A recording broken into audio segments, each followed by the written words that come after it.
बिस्मिल्लाहिर्रहमानिर्रहीम। आज जो हमने ब्रांचेस फिजिक्स पढ़नी है वो है इलेक्ट्रिसिटी एंड इलेक्ट्रोमैग्नेटिज्म।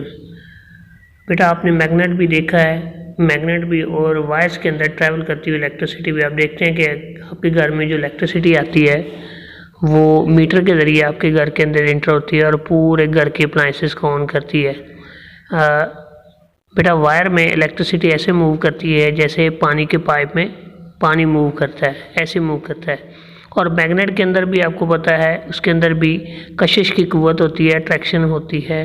तो वो जो अट्रैक्शन होती है वो और वायर में मूव करते हुए जो जैसे मैंने आपको बताया कि पाइप के अंदर पानी मूव करता है, ये दोनों जिसकी वजह से कहते हैं उसे हम चार्जेस कहते हैं। चार्जेस जो है वो मैग्नेट में एक ही जगह पर रहते हैं जबकि वायर के अंदर मूव करते हैं। तो बेटा चार्जेस की स्टडी करना जब चार्जेस रेस्ट में है और मोशन में हो, इन दोनों की स्टडी करना आपकी फिजिक्स की ब्रांच इलेक्ट्रिसिटी एंड मैग्नेटिज्म के अंडर है। जैसे इसकी डेफिनेशन पढ़ते हैं, it is the study of the charges at rest and motion, there effects and their relationship with magnetism. आगे बेटा एटॉमिक फिजिक्स।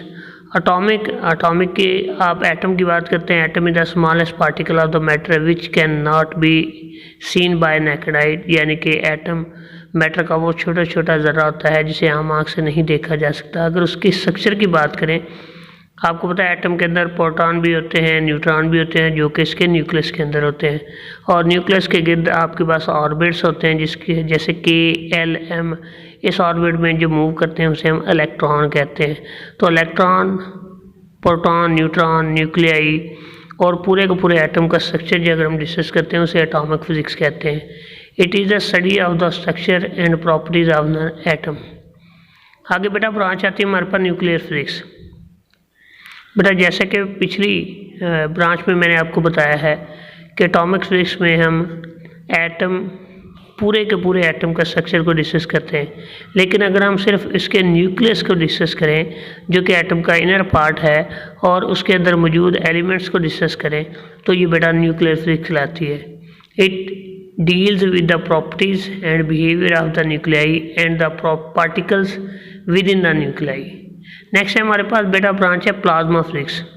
प्लाज्मा फिजिक्स क्या है? प्लाज्मा बेटा आपने मैटर्स की 3 स्टेट्स के बारे में पढ़ा हुआ है, सॉलिड, लिक्विड और गैस।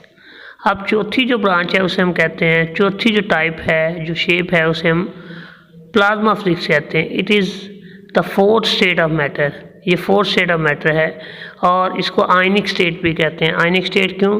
क्योंकि सॉलिड जो होता है वो आपको होता है उसके अंदर एटम्स बहुत करीब होते हैं। जब एटम्स को थोड़ा सा लूज़ किया जाता है एनर्जी देके तो वो लिक्विड में कन्वर्ट होते हैं और मज़ीद अगर एनर्जी दी जाती है तो वो गैस में कन्वर्ट हो जाते हैं। अब गैस को भी अब अगर हम किसी कंटेनर में इनक्लोज करें और बहुत ज़्यादा एनर्जी दें तो उसके मालिक्यूल्स आपस में स्ट्राइक करने के बाद, आपस में कोलिजन करने के बाद ब्रेक डाउन हो जाते हैं। जैसे H2O है तो वो हाइड्रोजन और ऑक्सीजन में सेपरेट हो जाए तो ये जो स्टेट कहलाती है इसे आयनिक स्टेट कहते हैं। तो that state also known as plasma state. इसी स्टेट को हम प्लाज्मा स्टेट भी कहते हैं। ठीक है बेटा, ये तो 4th स्टेट। अब है जियो फिजिक्स, लास्ट आपकी ब्रांच है जियो फिजिक्स। बेटा geo is the physical name of earth. Physical name है, ज़मीन का नाम जो है फिजिकल वो जियो है। जियो फिजिक्स से मुराद है ज़मीन के ऊपर और ज़मीन के इंटरनल स्ट्रक्चर की अगर हम डिस्कस करते हैं तो वो आपके पास कहलाती है जियो फिजिक्स। जैसे कि डेफिनेशन में लिखा, it is the study of the internal structure of the earth. आपकी ब्रांचेज ऑफ फिजिक्स बेटा एंड हो गई हैं। अल्लाह हाफिज़।